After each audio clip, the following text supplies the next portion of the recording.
Доброе утро! Утро Якутии приветствует всех любимых телезрителей на телеканале Якутия-24 и НВК Саха. Сегодня среда, 7:00, а это значит, что в ближайший час мы постараемся, чтобы это утро для вас стало ярким, позитивным, добрым. Ну а самое главное, чтобы сегодня ваш рабочий день прошел на ура. И поэтому мы, как всегда, призываем вас оставаться с нами. И позвольте мне немного рассказать, что сегодня будет в нашем эфире. А сегодня мы поговорим о том, как наши земляки приняли участие и получили, кстати говоря, призовое место во всероссийском конкурсе туристических сувениров. Действительно интересно, ведь наша республика богата своей культурой. И какой же сувенир мог удивить жителей этого Дальнего Востока? Интересно, конечно, поэтому оставайтесь. Этот, кстати говоря, сувенир скоро появится в нашей студии. Ну а также мы поговорим сегодня о моде, ведь бывает же такой стиль, как очень такой сдержанный, да, это у нас костюмы строгие, но при этом можно будет выглядеть очень стильно. Если не знаете как, смотрите, наш стилист вам в этом поможет. Сегодня мы расскажем вам, как правильно можно выбрать подушку, чтобы ваш сон был прекрасным. Ну и, конечно, поговорим с вами о самых последних новостях, о погоде, ну и, конечно, узнаем новости из мира животных. Поэтому оставайтесь с нами, все будет, как всегда, очень интересно, по-доброму, позитивно. Ну и, как всегда, начнем мы с рассказа о погоде. В центральных районах температура воздуха на 6 часов утра была на отметке минус 9 градусов. В заречной группе минус 2, в южных до 6 градусов ниже 0. В Вилюйской группе 4,2 ниже 0, в Нижнеленских минус 1. В западных 4 со знаком минус, в Колымы-Дегирской группе улусов до 10 градусов мороза. В Янских минус 5, минус 2. В Якутске температура воздуха на 6 часов утра была на отметке минус 2 градуса. Атмосферное давление 762 миллиметра ртутного столба. Ветер западный 2 метра в секунду. Сегодня днем пасмурно, небольшие осадки. Ветер северо-западный 4 метра в секунду. Температура воздуха ожидается до плюс 4 градусов. В Якутии сегодня, 4 октября, проверят систему оповещения населения. На территории Якутии запланировано проведение комплексной проверки системы оповещения населения. Это пройдет в 10:40. Именно в это время прозвучит сигнал «Внимание всем», сообщили Госкомобеспечение региона. При проверке будет замещен эфир теле- и радиоканалов. Якутян просят соблюдать спокойствие, предупредить своих родных и близких. Подача звуковых сигналов и замещение телеэфира – это плановые, добавили в ведомстве. Сегодня, 4 октября, отмечается Всемирный день защиты животных. И это не только праздничный день, но и констатация факта, что наши братья меньше нуждаются в защите. Чем еще отмечен этот день, узнаем сегодня. На календаре 4 октября и в этот день отмечают День космических войск России, День гражданской обороны МЧС России. В народном календаре сегодня отмечают память апостола от 70 Кондрата, который в первом веке проповедовал Слово Божие в Афинах и носил чин епископа. Также в этот день чествуют епископа Ипатия. На Руси 4 октября считали днем плодородия и земледелия. Приметы обращали внимание на погоду. Считалось, что она продержится без изменений 4 недели. Также знали, что если при резком северо-восточном ветре светит солнце, то зима будет холодной. В этот день Папа Римский Григорий XIII ввел григорианский календарь. В Крыму заложен Никитский ботанический сад. Русский адмирал Невельской поднял на Сахалине российский флаг. Завершился рекордный полет советского дирижабля СССР с 3 двигателями. Он провел в воздухе 130 часов 27 минут. В СССР произведен запуск первого искусственного спутника Земли. Родились в этот день Карл IV, король Швеции, Франческо Салимена, итальянский художник эпохи позднего барокко, Григорий Потанин, русский географ и писатель, исследователь Центральной Азии, Виталий Гинзбург, советский и российский физик, академик Академии наук СССР и лауреат Нобелевской премии, Алисия Сильверстоун, американская актриса и модель, Лена Катина, экс-солистка группы Тату, Дакота Джонсон, американская актриса и модель. Именины празднуют Александр, Алексей, Андрей, Валентин, Василий, Владимир, Даниил, Дмитрий, Иван, Иосиф, Исаакий, Константин, Петр.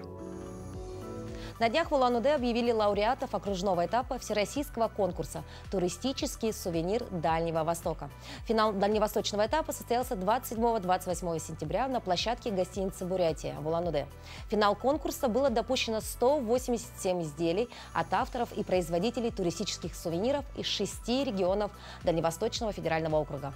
Наша якутская делегация привезла призовые места по нескольким номинациям. Сегодня в нашей студии глава фермерского хозяйства Вера Лиханова. Вера, доброе утро. Доброе утро. Давайте поговорим для начала о продукции, с которой вы к нам пришли и с которой непосредственно вы участвовали в этом конкурсе. Так, мы уже 4-й год производим у себя пастилу из наших дикорастущих ягод местных. И туда вот в конкурс ездили с новинкой нашим. Это табаснек. Это чисто классическое мясо с нашего северного оленя. Без добавления даже соли. Чистое мясо. Очень интересно. И вот это первое место заняло там. То есть вот табаснек первое место получил? Да, табаснек. А пастила? Пастила 3-е место. 3-е место. Очень интересно, да? Вот, а вообще, для чего вам, фермерам, участвовать в таких вот конкурсах? Значит, вы производите, у вас, наверное, все-таки, мне кажется, продукция пользуется спросом, да, потому что это что-то новое, да, для жителей республики. И вдруг вот вы решили поучаствовать. Ну, как для производителя, так и для... Ну, хочется что-то новое, да? Да, что-то новое, чтобы люди узнали. Люди узнали, да, так. Ага. А вот если говорить про пастилу, вот про табаснек вы сказали, что это просто чистое мясо, да? Да. Без добавления каких-либо добавок, да? А пастила? Пастила тоже без добавления, но делаем из фруктово-ягодного пюре. За основу берем чистое яблоко и с добавлением наших ягод, как я ранее сказала, и без добавления никаких сахара тоже, красителей, консервантов. Оно тоже чистое. Тоже чистое. А кто еще из представителей нашей республики участвовал и с какими, тоже сувенирами это? Ага. Мы из республики поехали, нас было 8. Это Камилек Арт поехал с нами. Из Верхневилюйского улуса молодая семья Антонова, из Нерюнгери Столяров Владимир, из Якутска Сарданова Олесова поехала. И с нами отправили наши друзья свою продукцию. Это Изабелла Павлова и Татьяна Павлова соусы отправили. Но успех добились в большей степени вы, да? Получается, да. Хорошо. Но вы побывали на очень интересном мероприятии. Участников было, как мы уже сказали, очень много, да? Для себя что вы открыли для себя? Может быть, какие-то проекты вам очень понравились? Да, все было в новинку. Мы вот как оформляют, как делают другие регионы, посмотрели. Для себя какой-то колоссальный опыт обрели. И все было классно. Ну а что-то вот запомнилось вам больше всего? Удивило? Да, больше всего мне понравилось изделие из бурятской мастерицы. Это она вот, я вам фотографии отправила вот с этими, это старобурятские шапочки. Шапочки? Да. То есть, в принципе, можно, наверное, что-то подобное сделать и у нас, да, наверное? Да. Я подумала сначала, вот это из какой-то мистической истории или... нет, они вот действительно вот так вот. Вот да, мы видим, да? То есть это далеко не из сказки, да, работа? Да, они так и... Это культура, да? Да, так и ходили в старину. Старобурятские шапочки вот так вот сказали. У вас семейное фермерское хозяйство, да? А расскажите, как давно вы его вот вообще основали и почему вдруг пришла идея вот именно заняться отдельно производством, да? Ну, мы 7-й год фермеры, разводим лошадей в Горном Улусе. А так, по вопросу, почему именно вот, ну, просто хотела, чтобы мои дети ели что-то свежее, хотела сохранить то, что у нас летом растет, и стала искать вот как способы сохранения в свежем виде вот этих ягод и мяса, да? Да, всего. Всего, то есть, чтобы сохранить все полезные элементы, да? А вообще на сегодня сложно вот вести семейное фермерское хозяйство? Сейчас нас смотрят все республика, да? И многие жители, наверное, побаиваются взять вот так вот и открыть свое дело. Вот вам было сложно? Трудности были на пути? Да, трудности были. Сначала вот самое трудное было то, что себя надо побороть. Я же всю жизнь работала в наемной работе. И вот просто уйти с основной работы и начать вот первые вот эти страхи нужно. Преодолеть, а дальше уже все, да? Пойдет как по маслу. Нет, не. Никак по маслу, да? Никак не по маслу, просто нужно поставить правильно для себя вопросы, наверное. Не проблемы, а какие-то вот задачи, чтобы решать какие-то задачи. А возвращаясь все-таки к конкурсу, который прошел в Улан-Удэ, да, вы получили призовые места, да, это же все-таки был региональный этап. А далее вы куда отправляетесь со своей продукцией? Так, в начале декабря будет в Твери всероссийский конкурс. То есть туда, Да, в начале туда. декабря. С этой же продукцией или уже нужно что-то другое? С этой же продукцией. Путевку получили эти же продукты. А еще есть какие-то идеи, что-то новое еще внедрить в свое вот производство? Да, у меня идей много. Не расскажете?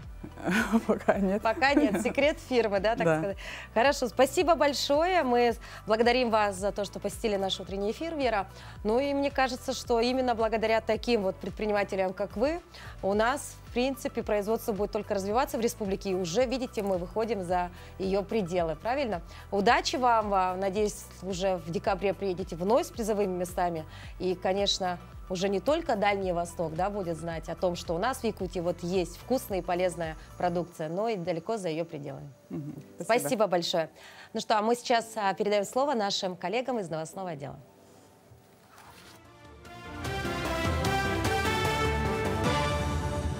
Доброе утро, Якутия. Сейчас новостной блок.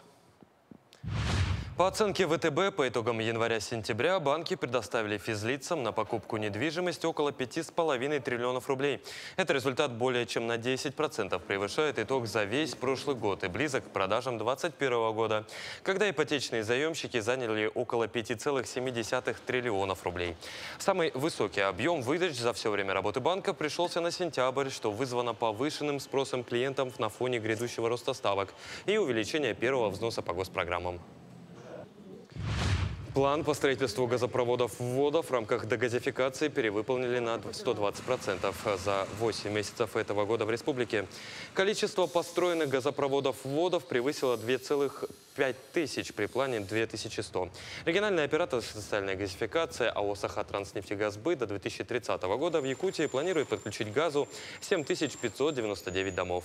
В 2024 году ожидается завершение строительства магистрального газопровода Кызылсыр-84 километр. В республике будут газифицированы населенные пункты Ленского, Алекминского, Алданского, Нерингринского районов, которые прилегают к магистральному газопроводу «Сила Сибири». В Якутске АО «Теплоэнергия» осуществила технологическое подключение к домам обманутых дольщиков. Речь идет о 2 объектах, находящихся на Вилюйском тракте Автодорожной. Тепло до здания подано, и все необходимые акты были подписаны еще на прошлой неделе. На данный момент застройщики занимаются подготовкой к приему тепла. На текущей неделе будет подано тепло на данные объекты. На текущую дату на объекте по улице Автодорожная ведутся отделочные работы. Завершен монтаж систем отопления, водоснабжения и канализации. Напомню, что финансирование по завершению строительства осуществляется за счет средств субсидий из республиканского бюджета.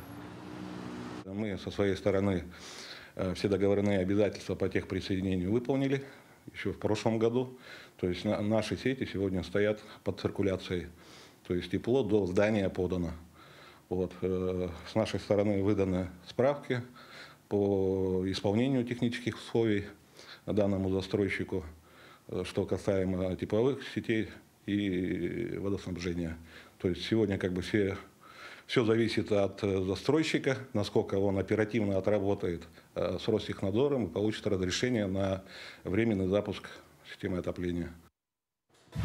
Выставку Николая Рязанского «Палитра родной земли» в эти дни показывали в Верхневилюйском музее истории. Этот тур по улусам организован в рамках мероприятий, посвященных 150-летию первого главы Амгинского района Афанасия Рязанского. Самодеятельный художник, член Творческого союза России, почетный гражданин Амгинского района, который проводит персональные выставки не только в Якутии, но и в Санкт-Петербурге и Москве, привез свои картины и несколько реконструкций. За 2 дня выставку посетило очень много жителей и любителей живописи. Также Николай Рязанский провел беседу в художественном отделении детской школы искусств. Техника у него, ну, как он говорит, самореализация самого человека сам должен проявлять каждый. И поэтому он мыслит как художник, и поэтому все мысли идут от деревни, от сельских жителей. И это и есть самобытность его. Некоторые дети вообще первые классы, поэтому у них очень яркие впечатления, у всех очень бурые эмоции. Все очень рады вчерашними и сегодняшними событиями.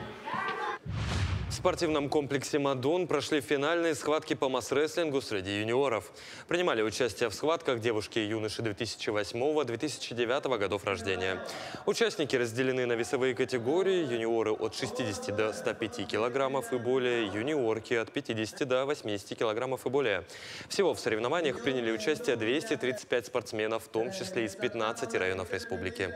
Спортсмены, занявшие призовые места, будут награждены медалями и дипломами, а также победители первенства республики получат путевки для участия в первенстве России, которое состоится в Суздале в конце ноября.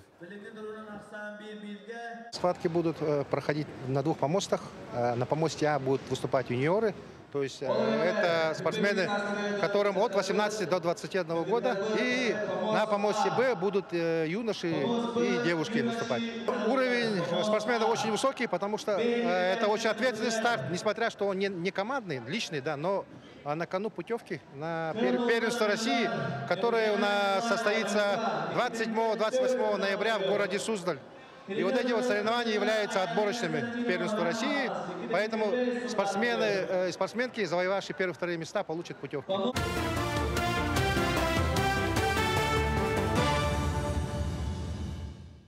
Бюджет Российской Федерации разделяется на 3 уровня – федеральный, региональный и местный. Важным элементом наполнения местного бюджета являются расчеты с торговых мест, а также оплаты при оказании услуг и работ при использовании контрольно-кассовой техники индивидуальными предпринимателями и юридическими лицами. Все эти платежи попадают в местный бюджет посредством налогообложения. Отчисления с каждого рубля идут на благоустройство дворов и окружающей среды, освещение, газификацию, здравоохранение, иные социальные, инфраструктурные и экономические нужды муниципалитетов. Не выдали кассовый чек? Обратитесь в ФНС России.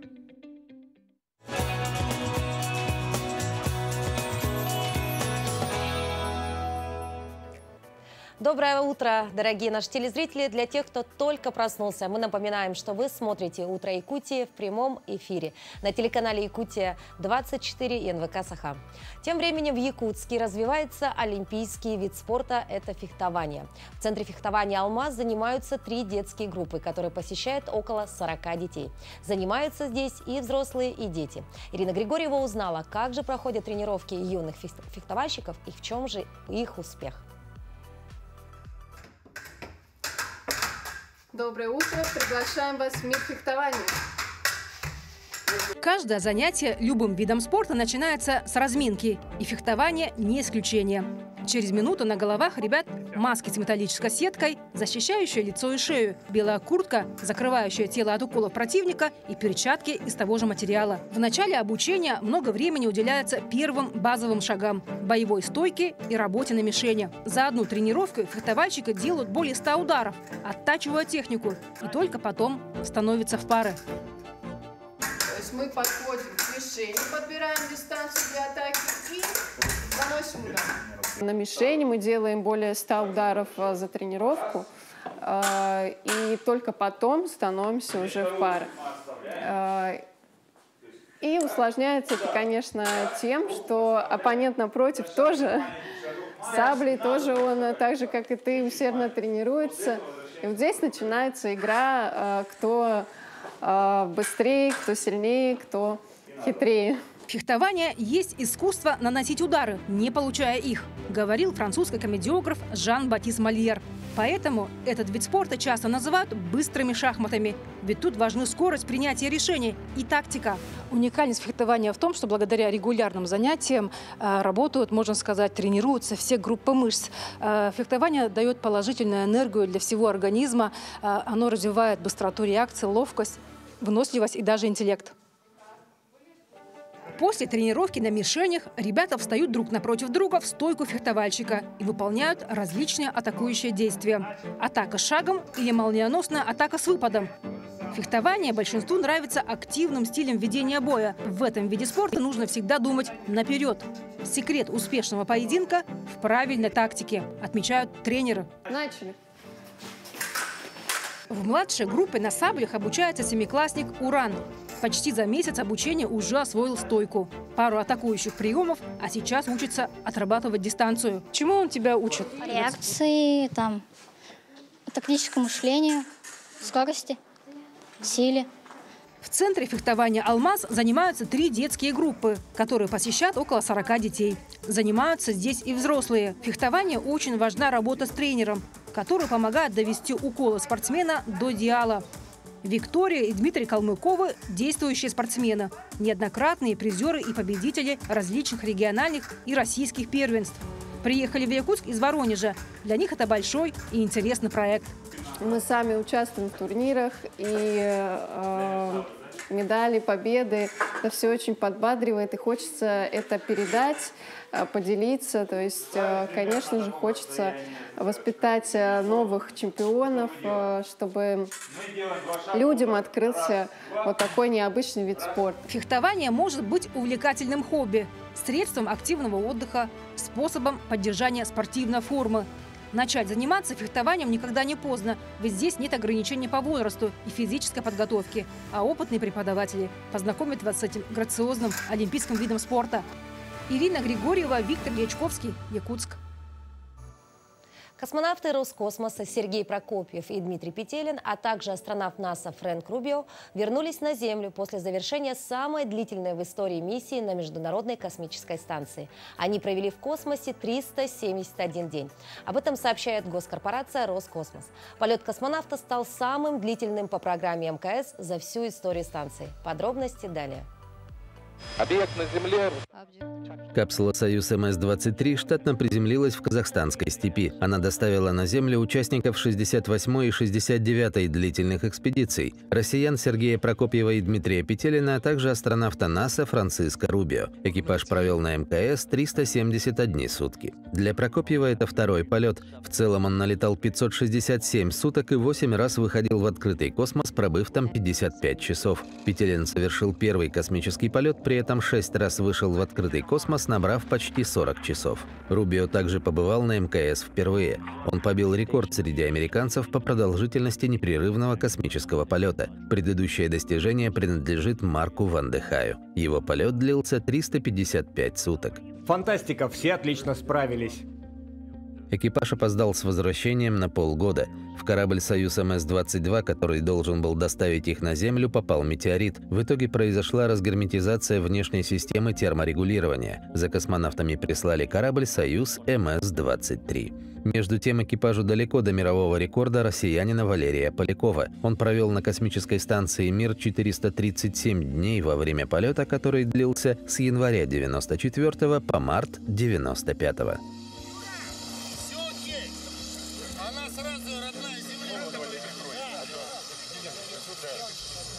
Скорее всего, сейчас наши космонавты хорошенько отсыпаются на родной Земле. Ведь, оказывается, в космических спальнях отсутствуют подушки.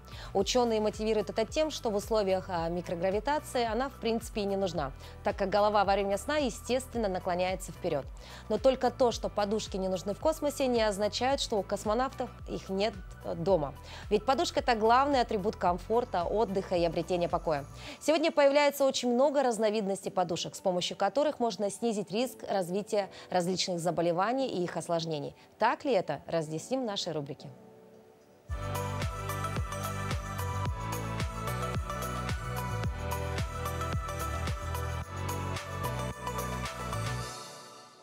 Доброе утро! Первые подушки были найдены в древнеегипетских пирамидах.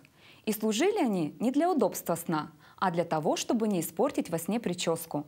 А можно ли с помощью подушки снизить риск развития болезней и их осложнений?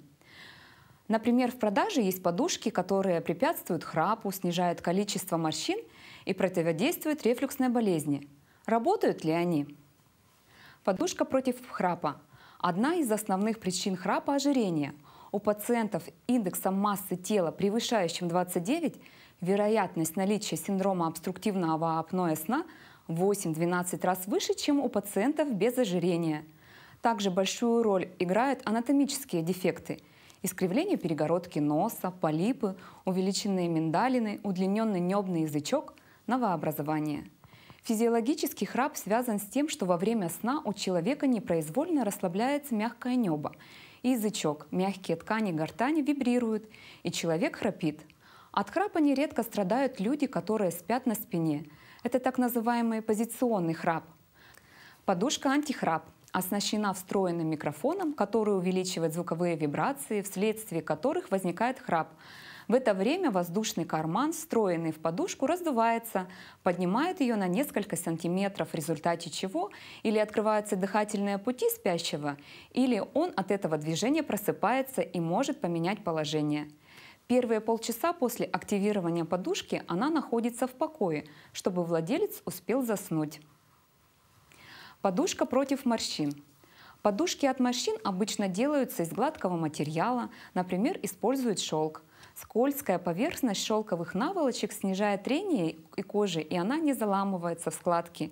Специальные выемки на подушке минимизируют контакт с поверхностью с лицом, поддерживая зону шеи и головы в удобном физиологическом положении, что делает правильное распределение нагрузки на мышцы. Подушка против рефлюксной болезни. Рефлюкс – это обратный заброс содержимого желудка в пищевод, а также содержимое имеет кислую реакцию, возникает изжога, которая несет риск развития рака. Если вы просыпаетесь по ночам из-за изжоги, то вот что поможет вам спать лучше. Поднимите головной конец кровати на 15-20 см. Используйте специальную клиновидную подушку, которая помогает спать под наклоном. Тогда жидкость не будет так высоко забрасываться при приступе рефлюкса.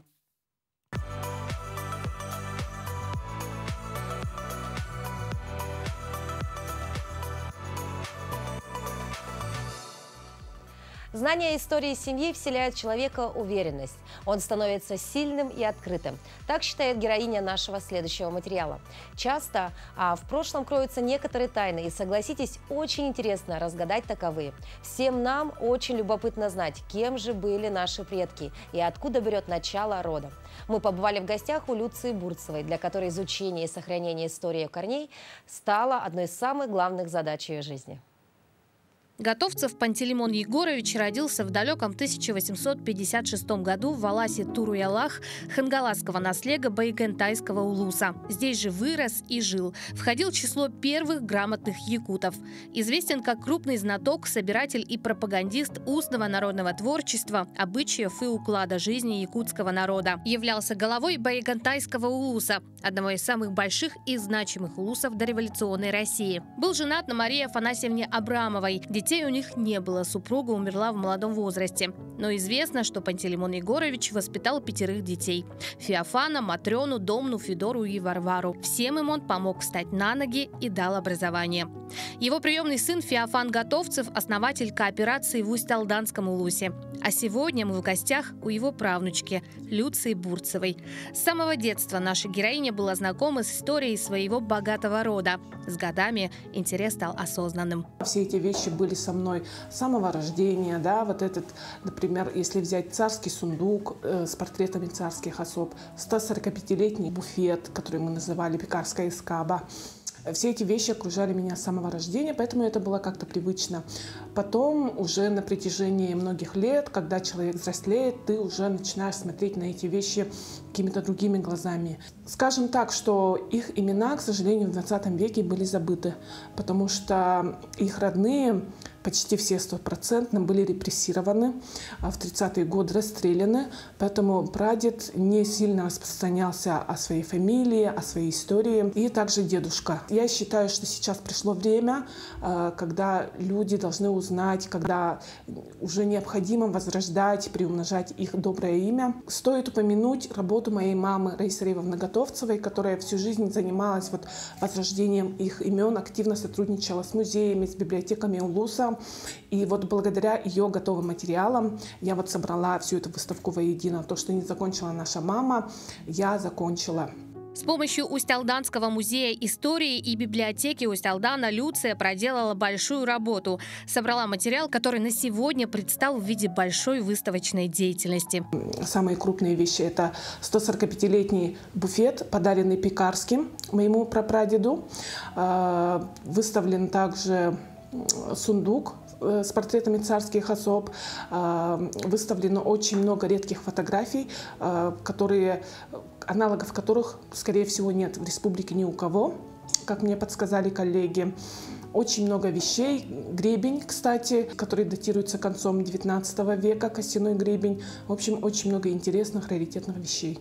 Сестра прадеда Люции, Матрена Тихоновна, в годы гражданской войны была разведчицей. Известна как первая феминистка Якутии. Активно выступала за права женщин. До недавних пор хранилось только 2 ее фотографии, пока благодаря случаю на Люцию не вышла уроженка Татинского улуса. На меня вот на днях вышла Анастасия Васильевна Игнатьева. Ее отец работал с Матреной в Чечемахской больнице медиком. И она, увидев сообщение в мессенджере, узнала знакомую фамилию, что где-то она слышала эту историю.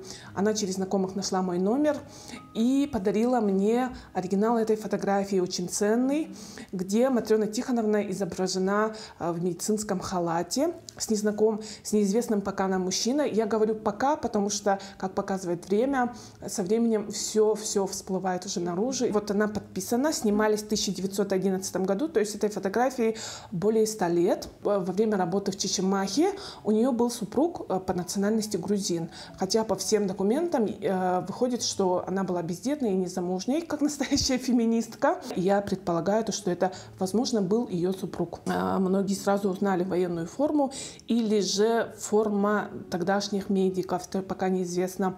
Будем изучать эту фотографию еще больше, потому что она у меня всего пару дней. Люция уверена, связь с предками вселяет силу и желание двигаться вперед. Сегодня в приоритете у девушки продолжать заниматься историей и изучением своего рода, что она и пропагандирует среди молодого поколения. Ведь никогда не знаешь, какие интересные факты и истории всплывут о твоих семейных корнях.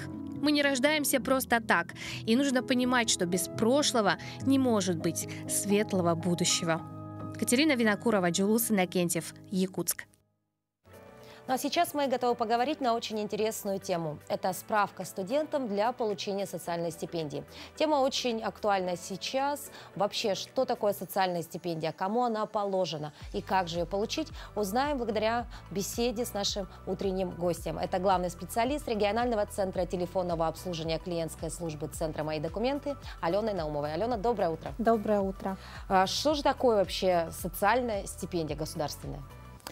Социальную стипендию могут получить студенты, которые обучаются на бюджетной основе по очной форме обучения и относятся к льготным категориям граждан, либо же получают государственную социальную помощь. Например, это региональная социальная доплата к пенсии. Также в случае, если семья студента находится в трудной жизненной ситуации. Также, если получают субсидию на оплату жилых помещений и коммунальных услуг, материальную помощь на подключение жилых домов к электроотоплению. И в случае, если семья получает ежемесячное пособие на детей, как малоимущая семья. Но здесь стоит отметить, что данное пособие с этого года уже не предоставляется. То есть в случае, если семья с прошлого года получает пособие, то до окончания периода назначения пособия студент может получать данную справку. Справка сама дает право на получение социальной стипендии и является подтверждением того, что студент или его семья получает государственную социальную помощь. Так, а тогда сразу возникает вопрос автоматически, да? Вы перечислили категории, да, кому она положена. Как же ее можно оформить? Саму услугу предоставляет Управление социальной защиты населения. Получить справку можно 2 способами. Первый – это через центр «Мои документы», очно обратившись либо по предварительной записи, либо в порядке живой очереди. И второй способ – электронно, не выходя из дома, можно оформить через региональный портал государственных услуг Е-Якутия. А какие документы необходимы для оформления? По документам необходимо предоставить оригинал паспорта гражданина Российской Федерации, самого студента. Также нужна справка с места учебы. В этой справке обязательно нужно, чтобы было указано наименование учреждения, фамилия, имя, отчество студента, форма, курс. Если обращаются по доверенности, например, да, от студента кто-то, то можно предоставить простую доверенность. Она должна быть в простой форме. А вообще, как долго оформляется подобная справка? Потому что студенты у нас сейчас заняты все, учеба, и, конечно, для них время – это такой основной главный ресурс. Конечно. Поленятся, наверное, многие, если скажут, если полгода оформлять, не пойду. Все-таки давайте поговорим о сроках. Справка оформляется достаточно быстро. Самый быстрый способ получения через региональный портал Е-Якутия. 10 рабочих дней, то есть не более этого срока. И через центр «Мои документы» чуть дольше добавляется также 3 рабочих дня на обработку документов в нашем центре. И срок действия этой справки 1 календарный год. То есть по истечению этого срока студент, если у него не изменился социальный статус, может повторно подать документы. То есть, собственно говоря, ничего сложного в этом нет, было бы желание. Да. В случае, если возникают какие-то вопросы по оформлению, всегда можете обратиться к специалистам центра «Мои документы» за помощью. Напомним, как это можно сделать? Это можно сделать через портал www.mfcsakha.ru, также позвонив по горячей линии номер 8 800 100 ровно 22 16 и очно посетив офисы центра «Мои документы». Также хочу отметить, что мы провели анализ, и сейчас изменен порядок приема граждан, то есть режим работы офисов изменился. Об этом поподробнее, да, потому что многие уже привыкли к режиму работы, да? Офисы по адресу Амосова, 18, Лермонтова, 123 и Ярославского будут работать с понедельника по пятницу. А офисы, которые сохраняют режим со вторника по субботу, это Автодорожная, 44, 203 микрорайон, 10 корпус и Жарницкого, 30/1. Мы надеемся, что это поможет нашим заявителям получать документы еще быстрее и комфортнее.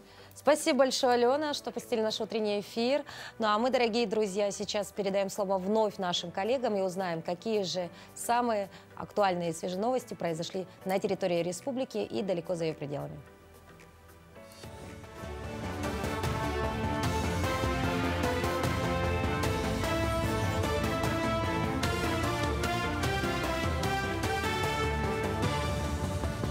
Доброе утро. Коротко о главных событиях к этому часу. Временные ограничения ведут на дороге 69-й километр Амга, Хочот, Телеги, Дыркалах в Мегино-Кангаласском районе с 4 по 6 октября. Об этом сообщила пресс-служба администрации района. При этом проезд запретят для всех видов транспорта. Ограничение проезда связано с ремонтными работами на дороге. До конца года в Нюрбе начнется строительство межрайонного медицинского центра. В новом здании планируется разместить отделение первично-сосудистое, хирургическое, травматология, ортопедия на 15 коек, реанимации, интенсивной терапии на 6 коек, отделение скорой медицинской помощи и отделение диагностики. Новое здание будет строиться в рамках национального проекта здравоохранения. Начало строительства запланировано в 4-м квартале этого года, окончание в конце 2025 года. В Якутске с 4 по 6 сентября пройдет ежегодный форум психологов. Тема мероприятия посвящена психологическому здоровью. Так, 4 октября состоится пленарное заседание форума. Модератор, исполняющий обязанности заместителя председателя правительства Якутии Ольга Балабкина. Приглашенным экспертом выступит доктор психологических наук, председатель деканата факультета психологии Московского государственного университета имени Ломоносова Александр Веракса. В основные дни также состоится вручение ведомственной награды «Отличник психологической службы», которую ввели региональным руководством в 2022 году. С начала текущего года в Горном районе прошла акция «Милосердие. Новый дом. Новая жизнь» для обеспечения новым благоустроенным жильем почетного гражданина района, рационализатора Захара Павлова, который перенес тяжелую болезнь и реабилитируется по сей день. Силами жителей, организации, администрации Горного района было собрано 1,5 миллиона рублей. Благодаря этим средствам Захар Егорович и его супруга Любовь Павлова приобрели в ипотеку однокомнатную квартиру в новом каменном доме. Мы надеемся, что в новых условиях здоровье Захара Егоровича поправится. У него много планов по расширению своего музея ретро-машин. Также планирует заняться восстановлением танков Т-34, воссозданием копий танков Т-34 в других районах, точную копию, которую поставили в селе Бердистях во время празднования юбилея победы в Великой Отечественной войне. Уроки якутского языка теперь могут посещать любые жители Москвы. На базе Центральной городской детской библиотеки имени Гайдара по выходным дням проходят занятия кружка якутского языка и культуры. Пока главные ученики – это школьники, но возрастных ограничений нет. Посетители уроков читают книги, учат стихи, изучают национальные игры народа Саха. Также к ребятам в гости приходят земляки – это студенты московских вузов, участники молодежного клуба «Айтал». Мы начинаем со слов приветствия. Как дела, дети рассказывают. Дальше уже знакомимся с новыми словами. Дети все это фиксируют, записывают у себя в блокнотике. Вот у нас есть доска для того, чтобы писать слова новые и разбирать. Ну, дальше уже там с особенностями якутского языка. То есть это звуки необычные, которые они знают, конечно, но учатся сочетать с другими словами, строят предложения. Это были все новости к этому часу. Оставайтесь с нами. Хотелось бы напомнить вам о том, что на телеканале «Якутия-24» в полном разгаре идет новое реалити-шоу «Городские девчата».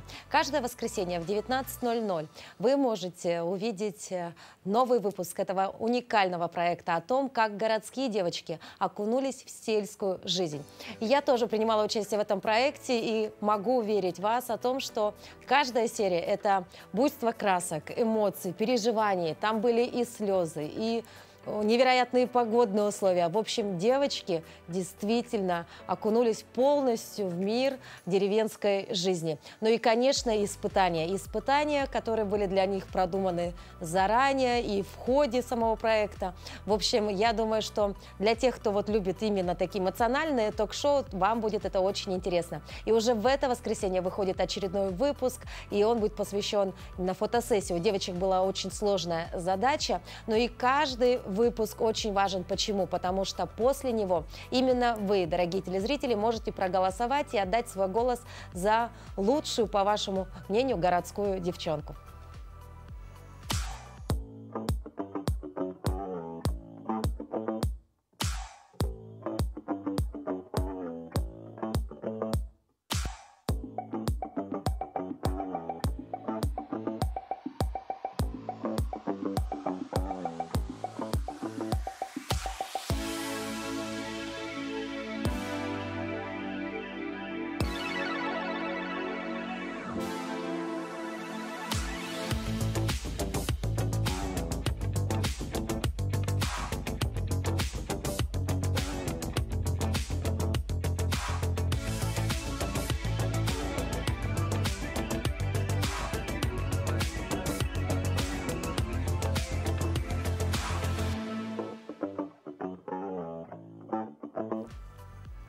Голосуйте за красавиц. Действительно, совсем скоро мы узнаем, кто же станет лучшей из них. И уже в начале ноября мы подведем итоги этого уникального проекта. И именно одна из этих красавиц получит суперприз нашего проекта «Городские девчонки». Смотрите каждое воскресенье в 19:00. И самое главное, голосуйте, поддержите. Девочки очень в этом нуждаются. Ну а сейчас давайте переместимся в Кувейт. Ведь именно там появился первый робот-официант. Пока устройство по имени Кен умеет немного, лишь доставить поднос к нужному столу. Он принимает заказ, ставит еду на поднос и снимает ее по-прежнему человек. Зато робот точно не споткнется и не разобьет посуду. Владельцы ресторана уверены, что в будущем смогут рассчитывать на более сложные устройства. В этом ресторане в Кувейте появился новый помощник – робот-официант, а вернее официантка по имени Кен. Она не умеет принимать заказы или ставить поднос на стол, но совершенно точно доставит блюдо до нужного места, а там уже все доделает человек. Официанты говорят, что теперь их работа стала безопаснее и легче. Мы просто вводим номер столика, робот уже запрограммирован. Так что он едет к нужному столу, а мы берем блюда и расставляем их перед клиентами. Это всего лишь помощник. Роботы в ресторанной индустрии уже не новшество. Сейчас многие задумываются, станут ли они будущим этой отрасли. Именно это нас и ждет. Я бы сказал, что роботы не заменят всех, но это будет 60 на 40. 60% людей и 40% роботов. Почему бы и нет? Руководство ресторана надеется, что в будущем роботы решат проблему нехватки рабочей силы. Люди идут в ногу со временем. Наверное, все компании пытаются сократить расходы. Так что если робот выполняет всю работу человека, то можно заменить людей роботами. Однако для этого нужно время. Впрочем, менеджер заведения не отрицает, что без человека все равно не обойтись, поскольку людям необходимо живое общение. Этот ресторан пока первый в Кувейте, где работает робот-официант. Соглашусь с тем, что официантов людей техника не сможет заменить полностью, мне кажется, никогда, поскольку многим посетителям всегда нужно будет общение, как, собственно, и в любой другой сфере нашей жизни. Тем не менее, иногда роботы могут быть и как мы люди, находчивыми. Они могут показаться безобидными, когда катятся по улице с чьим-то заказом. Но имейте в виду, с роботами-доставщиками еды связываться не следует. Так произошла очень интересная история в Лос-Анджелесе. Тогда двое мужчин попытались, но не смогли украсть робота, которым владеет и управляет компания Surf Robots. Эти роботы доставляют еду для Uber Eats, но одно злоумышленники не учли. Робот был оснащен камерами, и он зафиксировал весь инцидент. Компания поделилась отснятым материалом с департаментом полиции Лос-Анджелеса, и полиция смогла отследить и арестовать подозреваемых, которые позже были осуждены. На видеоролике от первого лица видно, как робота хватает мужчина, а затем пытается затащить его в фургон.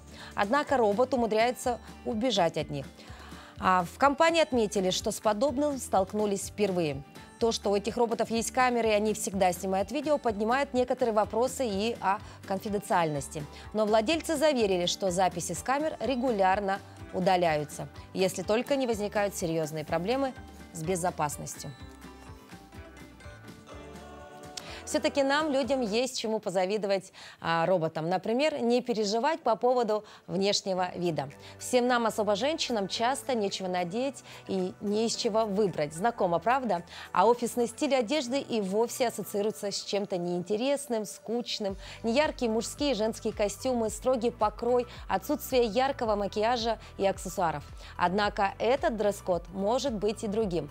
Мало кто знает, что его обязательно нужно выдерживать при приглушенных тонах. Предлагаем вам несколько советов, которые стоит последовать, если вы хотите выглядеть в офисе скучно и неярко. Доброе утро, дорогие зрители! Меня зовут Габышева Дарья, я персональный стилист. Сегодня мы с вами обсудим офисный гардероб. Именно в этой части гардероба обычно бывают сложности. С чем это связано? Такое случается, если у вас есть четкие правила и регламент на работе. Именно в этот момент мы с вами начинаем приобретать вещи-клоны, вещи идентичные, которые не совсем отражают индивидуальность. И тогда, конечно, отсутствует гармония души и тела. Я, как стилист, рекомендую вам обязательно задуматься о том, что нравится вам и только вам. И сейчас мы с вами посмотрим, какие офисные вещи стоит выбирать в этом сезоне. Самое главное – это найти основу. Основа может быть разная, она зависит от вас и от ваших предпочтений. Я рекомендую выбирать пиджак в клетку, и вообще клетчатый принт для офиса выглядит хорошо. И плюс ко всему делает гардероб более разнообразным и не монотонным. Вы можете выбирать пиджаки, жакеты, брюки, юбки разных вариантов клетки и сочетать с более базовыми, спокойными вещами. Низы выбирайте простые, которые будут легко сочетаться с разными вариантами верхов. Здесь я подобрала юбку и брюки под жакет для того, чтобы все сочеталось сразу гармонично. Именно в визуальной зоне стоит добавлять цвет для того, чтобы разнообразить свои образы. Выбирайте цвета по настроению. Не ограничивайтесь только бежевым, черным, серым или белым цветами, которые обычно рекомендуют в офисе. Вы можете выбрать цвета, которые отлично подходят под ваш цвет глаз или ваше настроение.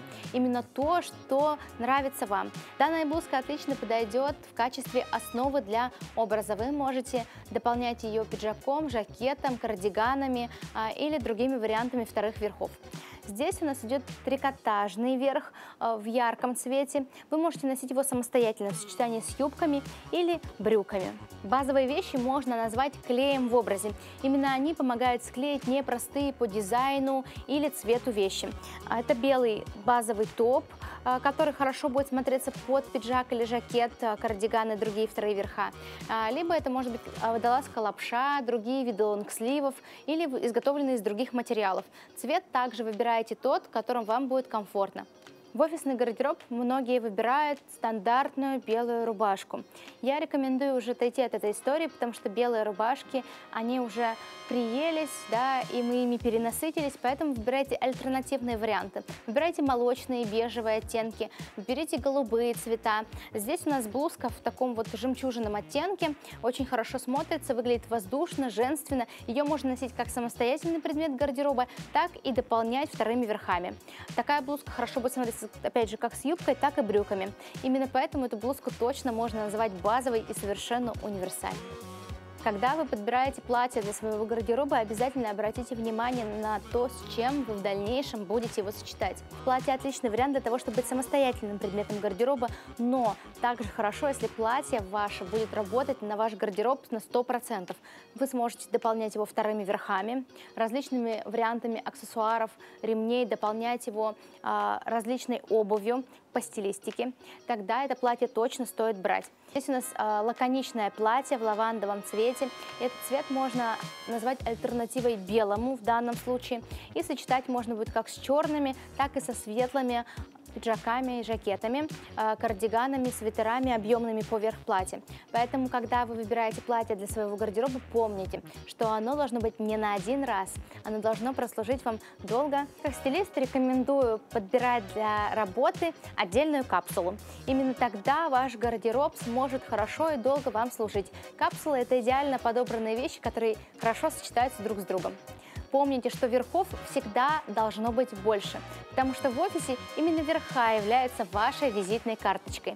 Вы пишите для себя на листочек, что вам нравится, что вы любите, какие цвета и фасоны доставляют вам радость и удовольствие. Если вы будете ходить на работу в той одежде, которая нравится вам, поднимает вам настроение, то и рабочий день у вас будет проходить на отлично. Всем хорошего рабочего дня. Пока-пока. Любим мы советы нашего стилиста Дарьи, всегда очень полезные. И, кстати говоря, они находят отклик во многих сердцах наших телезрителей, потому что действительно это очень полезная информация, о которой мы очень редко задумываемся. Напоминаем вам о том, что сегодня отмечается День защиты животных. И, как всегда, по нашей доброй традиции, в конце нашего эфира мы частенько показываем очень милые и добрые видео именно из мира флоры и фауны, так сказать. И вот сегодня еще одно прекрасное видео. Участниками живого увлекательного аттракциона стали отдыхающие в Анапе.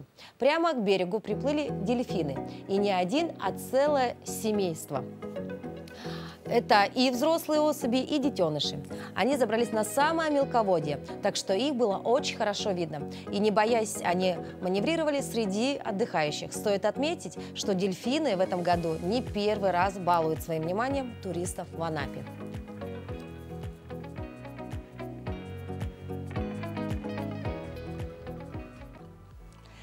Замечательные видео. Ну и на этом потихонечку наш эфир подошел к концу.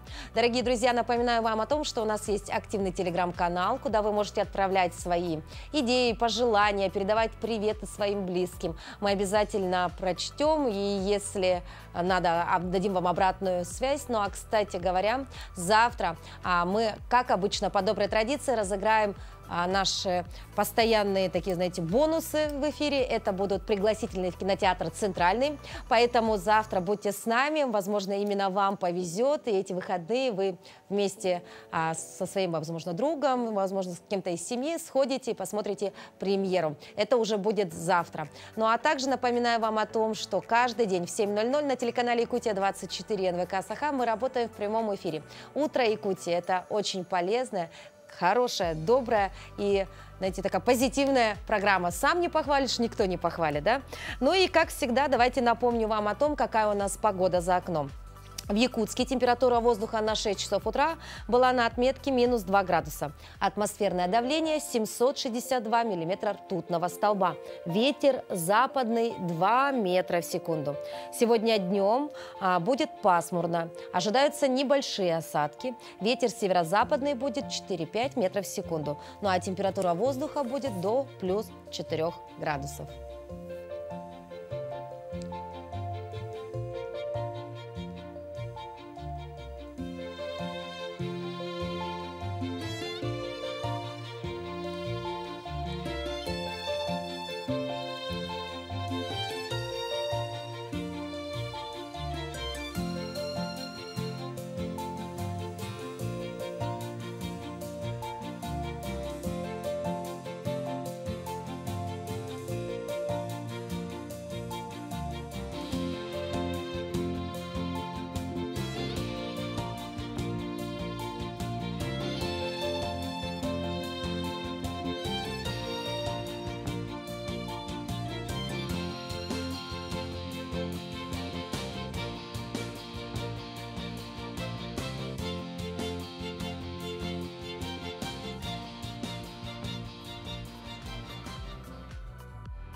Прекрасные кадры с улиц нашей столицы.